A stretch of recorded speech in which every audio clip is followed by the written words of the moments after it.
ஸ்ரீராமச்சந்திர பரபிரம்மணே நமஹ. கபந்தனுடைய கைகளை அறுத்து தள்ளி அவனை தகனம் பண்ணினாக்கா தனக்கு ரொம்ப தன்னுடைய சாபம் விளங்கும்னுட்டு பிரம்மதேவனுடைய சாபத்தை பற்றி சொல்லி கபந்தன் ராமரை கேட்டுக்கிறார். அப்படியே கபந்தனை தகனம் பண்ணுறார் ராமர். அப்போது தகனம் பண்ணுறதுக்கு முன்ன உயிர் இருக்கச்சே கபந்தன் சொல்கிறார், விதியை வெல்ல ஒருத்தராலையும் முடியாது, அதை அனுபவித்து தீர வேண்டிய ஒன்று. அதனால் மனசை தளர விடாமல் இந்த சுக்ரீவனை சந்திச்சுக்கோ, அக்னியின் முன்னே அவனுடைய நட்பை ஏற்படுத்திக்கோ. அவன் உனக்கு நன்றி மறவாதவன், சூரியனின் அம்சம் உடையாமல் வானரர்களோட உன் மனைவியை தேடுற விஷயத்தில் உனக்கு உதவுவான்னு சொல்கிறார் இந்த கபந்தன்.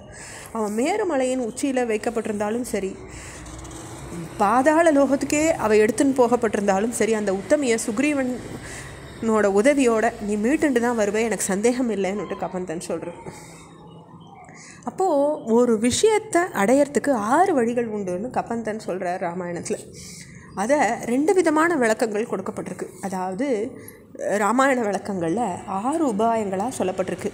நட்பு வச்சுருக்கிறது, பகமை பாராட்டுறது, படையெடுத்து போகிறது, எதிரியை எதிர்பார்த்து காத்திருக்கிறது, பிரித்து ஆள்றது, பணிஞ்சு போகிறது, இப்படி 6 விதம்.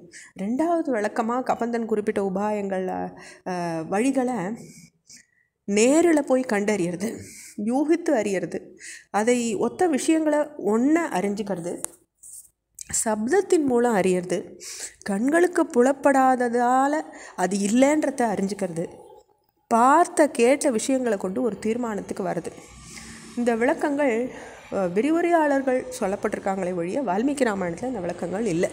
அதாவது 6 வழிகள் எப்படின்றது. சரி, சுக்ரீவனை பற்றி ராமருக்கு விளக்கங்களை எடுத்து சொன்ன கபந்தன் பம்பேன்ற நீர்நிலையை போய் அடையிற வழியையும் சொல்லித்தரார். மேலும் சொல்கிறார், ராமா, இந்த இடத்துல மதங்க முனிவருடைய சீடர்களான பல முனிவர்கள் இருக்காங்க. ரொம்ப புனிதமான இடம்.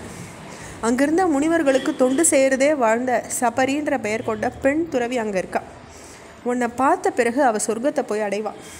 அந்த பம்பை ஏரிக்கு அருகில் ரிஷியமுகம்ன்ற மலை இருக்குது.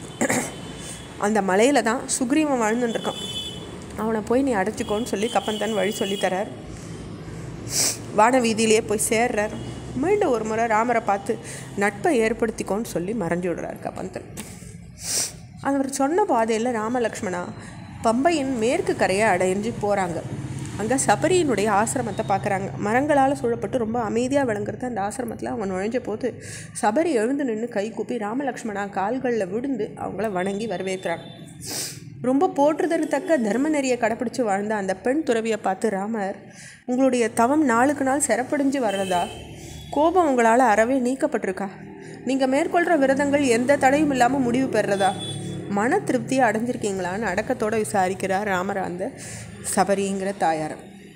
சித்தர்களால் கொண்டாடப்படுற அளவுக்கு தர்மத்தின் பாதையை கடைப்பிடிச்சிட்டு இருந்த அந்த சபரின்ற அந்த வயதான பெண் துறவி ராமரை பார்த்து, உன்னுடைய தரிசனத்தினால என்னுடைய தவத்தின் பயன்றது அடையப்பட்டிருக்குப்பா. என் பிறவியின் பயனை இன்றைக்கி தான் நான் அடைஞ்சேன். எனக்கு நிச்சயமாக நற்கதி தான் கிடைக்க போகிறது. ராமா, உன்னுடைய பார்வையினால் நான் நிரந்தரமான உலகங்களை அடைய போகிறேன். பாவங்களையெல்லாம் ஒழிக்கிறவனே, நான் இங்கே பல ரிஷிகளுக்கு பணிவிட செஞ்சுன்னு வந்தேன். நீ சித்திரக்கூட்டத்துக்கு வந்தபோது அவள் எல்லாம் ஒளி பொருந்திய தெய்வ விமானங்களில் அமர்ந்து சொர்க்கத்துக்கு போனாங்க. புண்ணியசீலர்களான அந்த ரிஷிகள் அப்போ என்னை பார்த்து, ராமர் உன்னுடைய ஆசிரமத்துக்கு வரத்தான் போகிறார், லக்ஷ்மணனோடு சேர்ந்து அவர் இங்கே வரச்சு அவரை முறையாக வணங்கிக்கோ, நீ அவரை தரிசித்த பின்ன நிரந்தரமான நல்லுலகங்களை அடைவே அப்படின்னு சொல்லிட்டு போனாங்க அந்த ரிஷிகள்லாம். மனுஷாலில் மேம்பட்டவனே, பம்பக்கரையில் கிடைக்கிற பலவித பழங்களையும் கிழங்குகளையும் நான் உனக்குன்னு எடுத்து வச்சுட்டுருக்கேன்னு சொல்லி தராங்க. புறக்கணிக்கப்பட தகாதவளான அந்த சபரியை பார்த்து ராமர் சொல்கிறார், பிரம்ம ஞானத்தை அடைஞ்சிட்டவங்களே, கபந்தன்கிட்டேருந்து உங்களுடைய தவத்தின் பெருமையை என்னால் அறிஞ்சிக்க முடிஞ்சுது. இந்த இடத்தின் சிறப்பை விட உங்களிடமிருந்தும் தெரிஞ்சுக்கொள்ள நான் விரும்புகிறேன்னு சொல்கிறார் ராமர். அப்போது பேசுகிறாங்க தொடர்ந்து சபரி, ராமா, மதங்க வனம் அப்படின்னு புகழ்பெற்றுள்ள இந்த வனத்தை பார்த்துக்கோ. ஞானிகளான மகரிஷிகள் இந்த இடத்துல சாஸ்திர முறை தவறாமல் யாகங்களை செஞ்சுட்டுருக்காங்க. அவள் நிர்மாணித்த யாக மேடைகளை அவளுடைய தவத்தின் வலிமை காரணமாக இன்றைக்கும் ஒளி வீசின்னு இருக்குது இந்த இடம்ன்றாங்க. அவங்களுடைய வார்த்தை தொடர்றது நம்ம அடுத்த பகுதியில் பார்க்கலாம். ஸ்ரீராமச்சந்திர பரபிரம்மணே நமஹ.